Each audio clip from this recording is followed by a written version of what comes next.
Sabay-sabay natin alamin ang mga kaganapan na nangyayari sa ating bansa.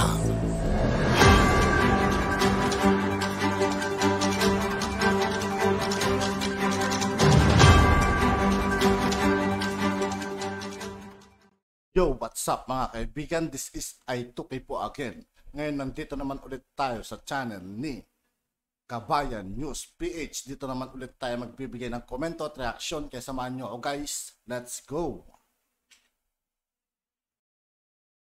Mga kabayan, ikinagulat ng Senado ang kanilang natuklasan kung saan ay umabot ng mahigit 26 bilyong pisong pondo ng DSWD para sa kanilang programa na AKAP. Pero mas ikinagulat ng mga senador, partikular itong si Senadora Amy Marcos, ang mga text ng ilang congressman na kanyang na-discover kung saan ay dapat daw na mapunta muna sa opisina ni Speaker Martin Romualdez Jr. ang naturang pondo at iba pang programa ng DSWD. Gusto ko lang humirit. Nagulat din ako sa AKAP at mas lalo akong nagulat sa halaga. 26.7 billion. Isang programa na ngayon ko lang natuklasan at ngayon lang narinig. Pero may bilin dito sa text, all soft projects including AKAP must go through the office of the Speaker. AKAP, AIX, TUPAD, MAIP for the PI and other efforts. Maging si Senador J.B. Ejercito at Senador Bato de la Rosa ay nagulat din sa bilyones na pondo ng DSWD kung saan ay nanggaling daw ito kay Speaker Martin Romualdez at siya ang magde-decide kung anong project at kung magkanong pondo ang kanyang ibibigay dito sa DSWD para gamitin sa kanilang mga programa. Yes. Madam Chair, if this DSWD declares that is foreign to them, saan ang galing itong budget? Baligtad na pala ang budgeting process natin. Ang Kongreso na magde-decide kung anong project i-implement ninyo. Hindi pala kayo ang nagre-request sa Congress na project na pupunduhan, program na pupunduhan? Sa ginawang investigasyon sa Senado kahapon, natuklasan at ibinunyag ni Senadora Amy Marcos na karamihan sa budget ng DSWD para sa ayuda ng mga Pinoy ay ginagamit ni Speaker Romualdez para sa kanyang isinusulong na People's Initiative kapalit ng pirma ng ilang individual sa iba't ibang bahagi ng bansa. Madam Chair, AKAP is just as foreign to us technically as Senator Bato, as it is provided in line item. Mapuro, I understand that it's under the DSWD budget. If you recall, in the Senate, I handle the DSWD budget, but like the COMELEC's mysterious addition of 12 billion, this 26.7 billion in the budget of the DSWD is alien to me. Ano ang masasabi mo dito, kabayan? Dahil sa mga nabunyag sa Senado na si Speaker Martin Romualdez Jr. ang may pakana sa PI para sa tiyatya at sa bilyones na pundong ginagamit mula sa DSWD, dapat na ba talagang gumawa ng aksyon itong si PBBM para patalsikin at palitan sa pwesto itong kanyang pinsan na si Speaker Martin Romualdez na siyang namumuno dyan sa Kamara? Sama-sama nating panoorin ang buong video at pakikomment nyo po ang inyong mga reaksyon at sariling opinyon. Pero bago yan, muli po ako nag-iimbita sa mga hindi pa po nakasubscribe sa ating channel na Kabayan. Sa lahat ng hindi pa nakasubscribe mga kaibigan kay Kabayan News PH, mag-subscribe na po tayo at huwag nyo rin pong kalimutan mag-subscribe dito sa aking channel. News PH, pakipindot po ang subscribe button at pakiclick na rin ang notification bell para lagi kayong updated sa mga bagong upload natin na legit at napapanahong balita. Maraming pong salamat.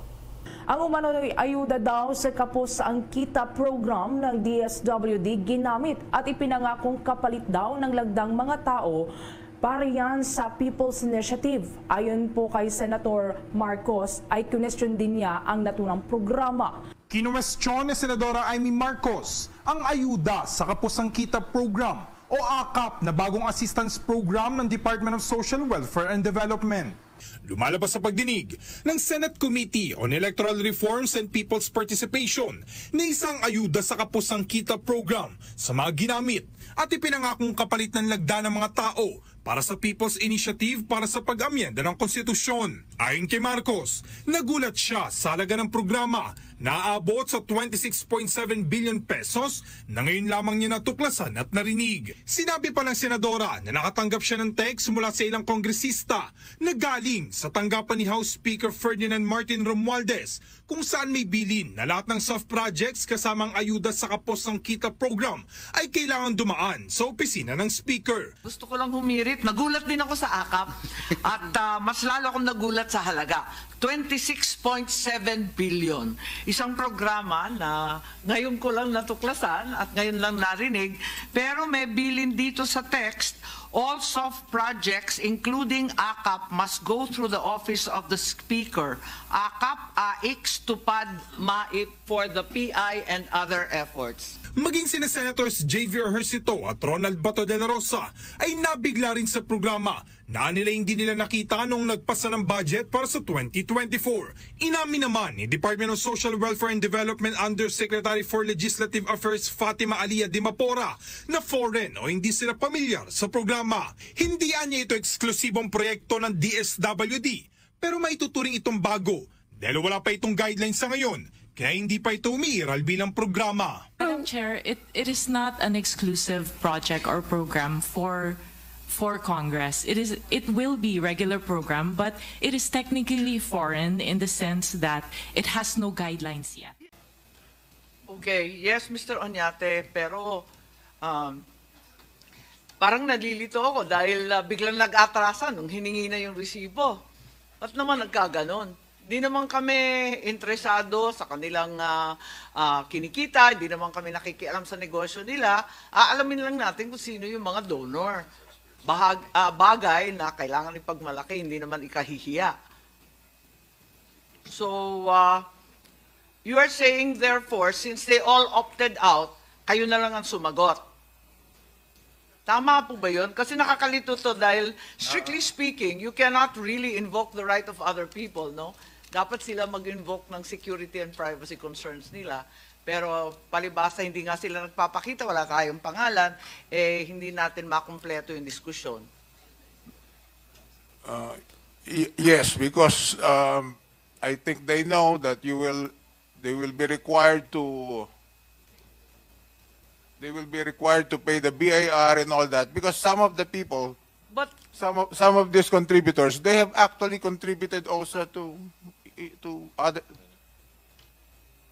yes, you were saying that they've actually been contributing to other political efforts. Sanay na sila sa politika. And they bakit biglaan were sila never nagtataka? required to go to the BIR to pay donors tax. Tagal na po yung donors tax. Laki-laki nga dati, 20%. Liniitan na nga namin sa 10. Kaya nagtataka ako. Madam Chair, if I may, please don't worry, this does not end here. We are still continuously, Mr. Oñate still continuously trying to talk to these people, but unfortunately, the time is limited. But mahaba pa naman yung panahon, and please allow Mr. Oñate more time to speak with these people, and maybe later on, they will have enough courage to mention their names and perhaps even appear in the investigation. Thank you, Madam Chair. Thank you, but in the meantime, Mr. Oñate has paid for their share. So binuuna ninyo yung 55 million, sinagot na lang ninyo in the meantime. Ito, People's Initiative, hindi ito ganun kadali. Kailangan merong organization na nabuo para maging successful itong People's Initiative. Yes, Your Honor, we will make sure that he will be ready with his presentation by the next hearing. Thank you. Yes, Senator Bato has manifested his desire to ask the question. Thank you, Madam Chair. Would like to ask the question to Chairman George Garcia. Chairman, during our last hearing in Davao City, galit na galit yung mga tao na nakapirma.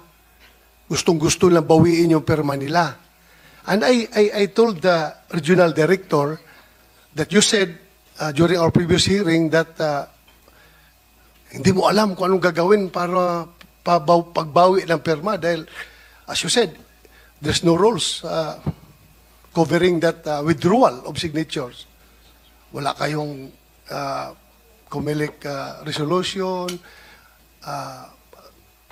the most, wala talaga kayo enabling law na pagbabasihan sa lahat ng gagawin ninyo. So, sabi nung mga tao doon, yung barangay captain, sabi, sir, hindi naman pwedeng pabayaan yan. Sir, dahil that signature of ours, for us, is sacred. Sagrado yan sa amin, sir. Ngayon na na-realize namin, sir, na kami ay nailad. Alam mo ibig sabihin ng nailad? Naloko. Ay, gusto namin bawiin yun, sir. Hindi po pwede yun. Bububuin talaga namin. Tinanong ko yung regional director. Kung gusto nilang bawiin, mabawi ba nila yung kanilang signature? Sabi ng regional director Tambuang, sir, in the absence of any rules, policies, I don't know how to do that. Sabi niya, maybe, sir, yung nag-submit sa amin na abogado, nakilala man yun, Madam Chairman, di ba? Sino yung abogado na nag-submit, baka pwede pa namin, at the very least, may balik sa kanila kung gusto lang bawiin. Attorney Alex Cunanan. So, I told the barangay captain at saka yung mga tao, nandun, kilalaman nyo yung abogado na yun. Puntahan nyo. Sabi ng mga tao, sir, pressure namin yung abogado na yan. Hanapin namin yan para makuha. Now, the next question is, halimbawa, yung mga election officers doon, no, na nagbigay ng certification, na nag-receive sa mga signatures, maawa sila sa mga tao. Kasi kababayan nila eh. Alam nila, ayaw nila yung kababayan lang na maisahan, ayaw nila yung kababayan lang na maluko. Sabi na election commissioners, masakit din sa kalooban namin, sir, na yung kababayan namin naloko sa perma. Kaya baka bibigay sila, ibigay na balik yung signature. Kung kukunin nila, sagrado yan. Kanila yan. Ngayon, kung bibigay yung mga election commissioner, ibigay nila, hindi naman kailangan ito. Balik namin yung pirma sa inyo. Wala, hindi naman kami kikita dito. Sa inyo niyan. Okay. Pag ibalik nila, are they, those election officers, liable criminally or at the very least administratively as far as your office is concerned? Kung gagawin nila yan? Madam Chair, Your Honors, in the absence of the rules, in the meantime, wala naman pong criminal liability. Baka lang po administrative kasi po accountability namin, parang isang nagpa-receive ng sulat. Remember po, Madam Chair, with all due respect, under 6713 po, pagka nga po nagpa-receive ng sulat sa isang ahensya ng pamahalaan, dapat po ay masagot in 15 days. Parang ganun din po. Ngayon po, para po masolve na lang yung problema, na katulad po at napakaganda po yung nabanggit ng ating kagalang-galang Senator Bato de la Rosa, the COMELEC will be issuing the directive to our local COMELEC on what to do with these documents or with these signatures, just in case our people who signed the signatures would like to withdraw the signatures from the signature sheets. In the meantime, parang stopgap measure po muna hanggat wala talaga yung review namin. Para lang po sa puso at isip ng mga kababayan natin, at least po, kung sa palagay po nila sila ay naloko, nalinlang, pwede po nila ma-withdraw yung kanilang signature doon po sa nasa amin. Yun ang sabi sa kanila. So, please, Commissioner, gawin niyo po. Thank you. Yes, Madam Chair, Your Honors. Thank you, Maraming Madam Chair. salamat po. We will do that immediately. Madam Chair. Yes, maraming salamat at gusto ko lang humirit. Nagulat din ako sa AKAP at mas lalo akong nagulat sa halaga. 26.7 billion. Isang programa na ngayon ko lang natuklasan at ngayon lang narinig, pero may bilin dito sa text, all soft projects including AKAP must go through the office of the Speaker. AKAP, AIX, TUPAD, MAIP for the PI and other efforts. Madam Yes, Chair, Senator JB, ako rin please. medyo naging curious sa AKAP, ngayon ko lang narinig eh. No? Siguro can ask the SWD, what is this program about? Is it just between the House and, kasi wala ho kami sa Senate na alam niyan eh. So is it with the SWD and the House of Representatives, yung program? Thank you, Madam Chair. Madam Chair, AKAP is just as foreign to us, technically, as Senator Bato, as it is provided Yes, in Yusek line Di Mapuro, item. I understand that it's under the DSWD budget. If you recall, in the Senate, I handle the DSWD budget, but like the COMELEC's mysterious addition of 12 billion, this 26.7 billion in the budget of the DSWD is alien to me. Yes. Madam Chair, if this WD declares that is foreign to them, saan lang galing itong budget? Baligtad na pala ang budgeting process natin. Ang Kongreso na magde-decide kung anong project i-implement ninyo. Hindi pala kayo ang nagre-request sa Congress na project na papunduhan, program na papunduhan. Baligtad, eh. Madam Chair, it is not an exclusive project or program for Congress. It will be regular program, but it is technically foreign in the sense that it has no guidelines yet. Yes, Yusek So it does not Dimapuro, did you exist request as a for this program. project? Was it in the NAP? It was not. No. There we go. Yes. Do we allot sums of money, enormous sums of money such as this, almost 27 billion, for a project or a program that is undefined, unnamed, unfamiliar, with no guidelines whatsoever, with no target beneficiaries, and is just left open? Is this the usual practice in the DSWD? Not necessarily a usual practice Not in the necessarily. DSWD. So sometimes the SWD has these magical projects that no one has ever heard of before. We don't create magical projects, Madam Chair. These are But part when of is the it GAA. necessary? You said not necessarily. So there are times when it is necessary to invent projects? There are times when there are necessary projects to Yes, you have QRF and you have all kinds of emergency Yes. assistance. I'm very familiar. Why do you have to invent ACAP? ACAP is not invented. But you just said that guidelines and the purposes had not been established. Yes, guidelines have to go through proper policy procedures. So Pero it's not nilagyan na ng invented out pera, of the walang air. nakakaintindi kung paano gagawin, kung kanino ibibigay. Walang kaplano-plano pero may pera na.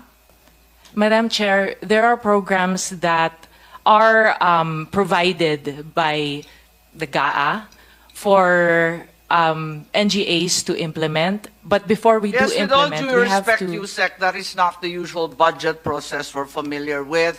There's always a very well-defined project or program before a line item magically appears in the GAA. It's fought over, debated, and discussed very, very thoroughly in the subcommittees as well as the plenary. This wasn't.